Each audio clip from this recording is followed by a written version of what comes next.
Ladies and gentlemen, welcome back to the analysis of YOLENO TV. I hope you're well from wherever you're watching this channel.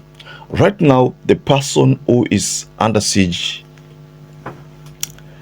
is none other than DIG LANGAT. For those of you who went through the parliament proceedings, you must have heard how the senators were castigating DIG LANGAT. And in fact, they demanded that LANGAT be requested to go to the Senate and probably answer to some allegations and probably give an account of what really transpired. Someone like Nelson Harvey, Miguna, we have also Maverick Aoko, who've all reacted to what really happened. And their push to have DIG LANGAT resign. You see, the biggest push here is for the DIG to simply resign. So the ball is on William Ruto's court, how he's going to treat this matter. But the call is that the DIG should resign. So I will take you through a couple of reactions and what also Ososi said. Ososi is the deputy party leader of ODM. He was not happy at all the moment the government pathologist gave a contradicting observation, that is regarding the death of Albert OJUANG. So I want to take you through all these reactions, ladies and gentlemen. But first and foremost, please support this channel by liking this video to enable you to share it. Subscribe to this channel if you're not subscribed before, and to our existing subscribers, thank you so much for your support.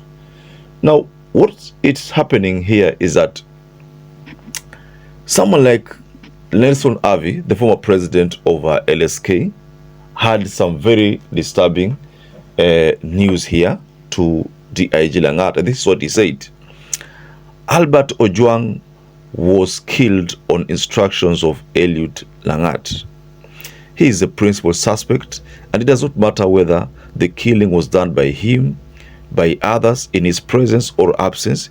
He should be arrested and charged with murder. Anything else is nothing but cover-up. That is what he shared on his X, and this posting down there is Nelson Harvey, former LSK president. Now, let me take you to Miguna. Miguna also shared something. And Miguna shared a very long tweet here, and he says, preliminary suggestions on how to stop murder of civilians by state thugs. All armed personnel, policemen and police women, and those serving at the NIS, Kenya Forest Service, etc., must permanently wear body cams, which are attached to their uniforms at all times while at work, regardless of place, work, or the type of work. If any armed personnel conceals, interferes with, incapacitates, or removes his or her own body cam while performing official functions, he or she must be summarily dismissed and charged. It should be legal for any policeman, policewoman, NIS, or Kenya Forest Service personnel to perform any duties in civilian clothes. This should include police detectives, because DCI Kenya have forfeited the privilege of conducting their fake investigations in civilian clothes. No policeman, policewoman, NIS, or Kenya Forest Service personnel should use boda and or any other unmarked vehicle, motorcycle, bicycle, or any other contraption. All state agents, regardless of whether they work, who have been implicated in abductions, unlawful detentions, and or murder of civilians, must be fired, charged, and brought to account. Finally, Kenyans must forcibly remove tyrant and his criminal thugs from power and transform the entire system, what at all. So that's what Miguna is telling us. And if you are very keen on Miguna's tweet, then he talks about firing people who contravene the law. people must use body cams. Those are police.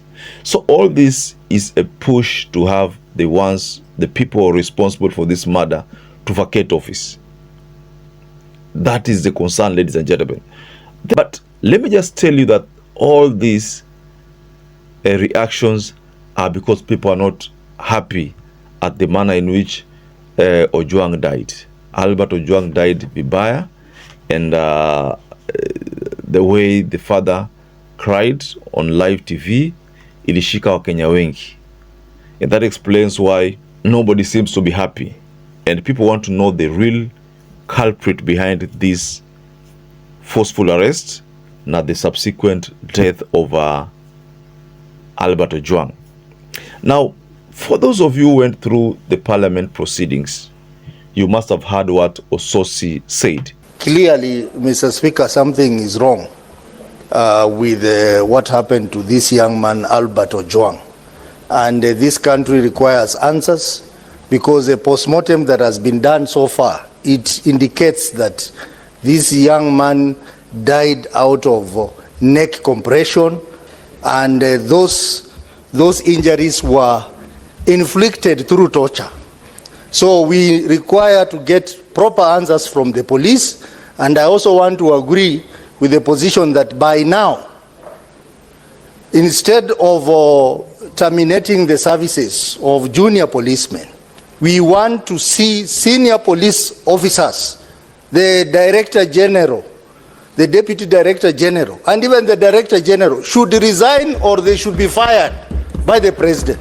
Mr. Speaker, my party, where I am the Deputy Party Leader, we signed an MOU with UDA. One of the things we agreed was that we are not going to have abductions and killings like this one. Mr. Speaker, if we do not get proper answers from UDA side, we will consider this as a material breach of the MOU we have with the UDA. ODM, we are very serious about this. Mr. Speaker, I am talking as a Deputy Party Leader of ODM. We are a party that believes in protecting lives of Kenyans. And therefore, we want to see action from the UDA government on the issue of the Deputy Director General of Police. By now, he should not be in the office, because this young man was arrested because he had posted something against the DIG. Why is the DIG still in office? Why are you going for junior police officers, terminating their services, and their bosses are still there enjoying lunch and breakfast as our young man is decaying in the morgue? Mr. Speaker, this matter is very serious, and we call upon speedy action by not just the police, but the government through the President. Mr. Speaker, we are beginning to see the coming back of intolerance in this country.